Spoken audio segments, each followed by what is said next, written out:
Alors l'opération du jour, je vais essayer de déposer les ailes avant. Je pense que la première opération consiste à enlever les phares. Alors, voilà comment ça se présente par en dessous. On va démonter tout ça. Alors c'est du 13.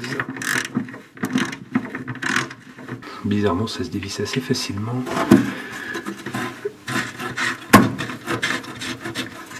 La visserie a l'air assez costaud puisque ça casse pas. C'est vraiment surprenant comment ça se dévisse super facile. C'est tant mieux. Donc voilà la pièce que j'ai retirée, sur laquelle vient reposer le phare. J'ai remis tout de suite en place les vis pour pas les perdre. Donc cette pièce là évidemment je vais tout la nettoyer, tout la repeindre. Sous l'aile, donc voilà ce qui se passe. Si je saisis pour l'instant là le phare, on voit bien qu'il est libre. Donc il va falloir s'occuper de la partie faisceau électrique pour pas se retrouver avec des fils dans le passage. Je vais donc maintenant m'occuper de ce phare, parce qu'évidemment le faisceau passe à travers l'aile, donc à un moment donné il va bien falloir l'enlever. Je vais ouvrir par ici.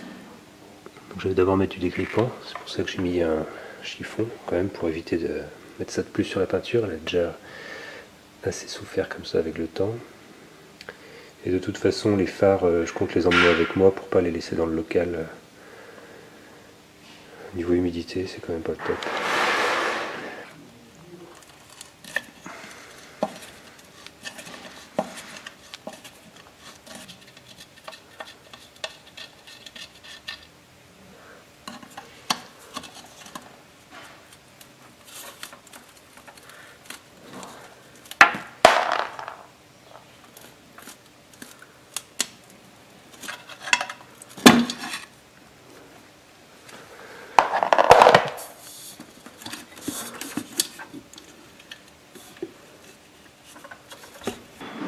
Alors voilà, j'ai déboîté l'optique de phare par rapport au phare. Donc maintenant je vais sortir tout ça et débrancher le faisceau. Par contre j'ai l'impression que tout est de la même couleur, ça va pas être pratique. Alors voilà, le faisceau arrive de là. Et il monte le phare. Il y a des choses débranchées là-dedans, ça doit être une masse. Pourquoi elle est en l'air, c'est pas normal. Ça c'est le témoin que le phare est allumé. C'est assez bizarre. Hein,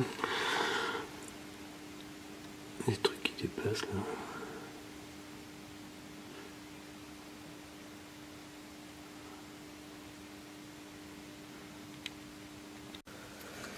Alors on a les deux loupiottes ici. Une qui éclaire dans le phare et l'autre qui fait le témoin, donc au sommet du phare. Et on a celle-ci. Ça c'est la masse. Ouais, le marron c'est la masse qui est soudée ici. Voilà. Et après, alors.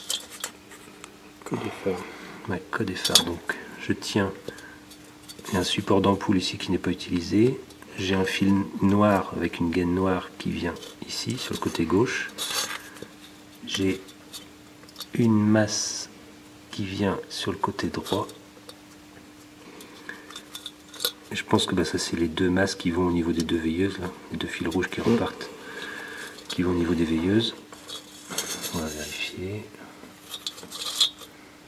Celle-là va ici. Et l'autre.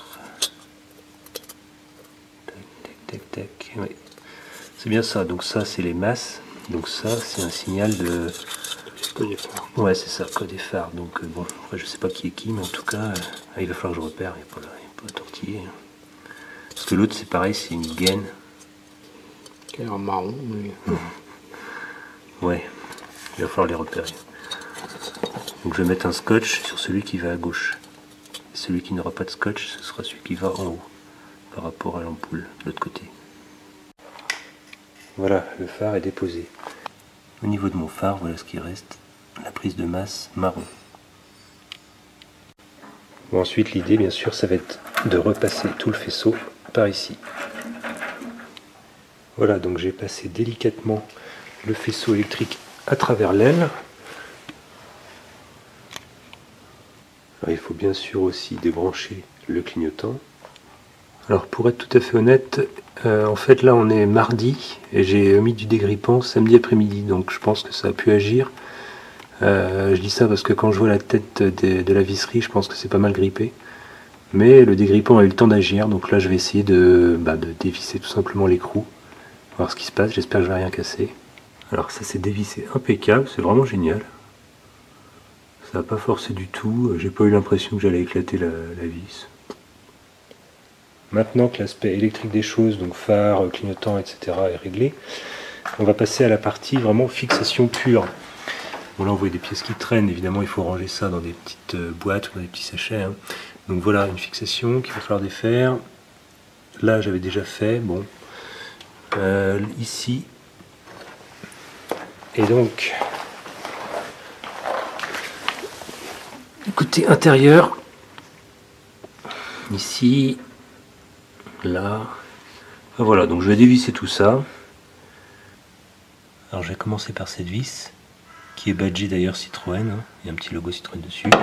Elle est en 14, je dis ça parce que j'avais une vis juste à côté, qui elle n'avait pas de logo Citroën et qui était en 13, donc je pense qu'il y a eu un peu de bricolage, ça arrive. Alors du côté de l'avant de l'aile, on a un boulon qui est ici et un autre un peu plus haut, ici. Il y a une fixation à ne pas oublier, c'est celle-ci. Donc sur le bord de l'aile.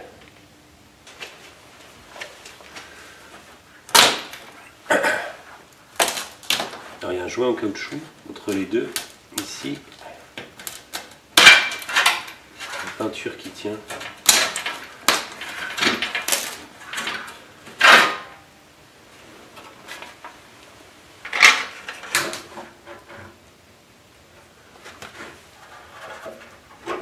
Hop, on dépose là.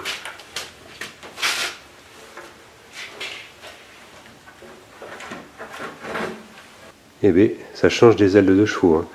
J'ai mis à côté de ma bagagère pour qu'on puisse se rendre compte un petit peu la taille que ça a. C'est vraiment énorme.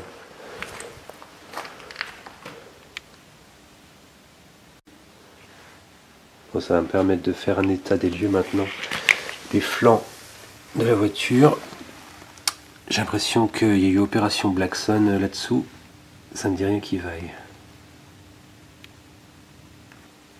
Bon, forcément la voiture perd un peu de sa prestance et quand je vais enlever l'autre côté ça risque de pas s'arranger. Mais bon, c'est comme ça. Côté conducteur, il y a une particularité. On a le faisceau qui passe à travers cette petite cloison. Contrairement donc au côté passager, puisque là j'avais pu le déposer sans problème. Le faisceau passant comme ça sur l'avant. Si je suis le faisceau, voilà, donc ça c'est ce qui va au passager. Et ici j'ai une jonction. Là, et qui passe donc à travers. Donc ce que je vais faire, là j'ai mis pas mal de dégrippant, je vais défaire toutes les connexions. Ça va me permettre de sortir le faisceau par ici et de pouvoir déposer la petite cloison.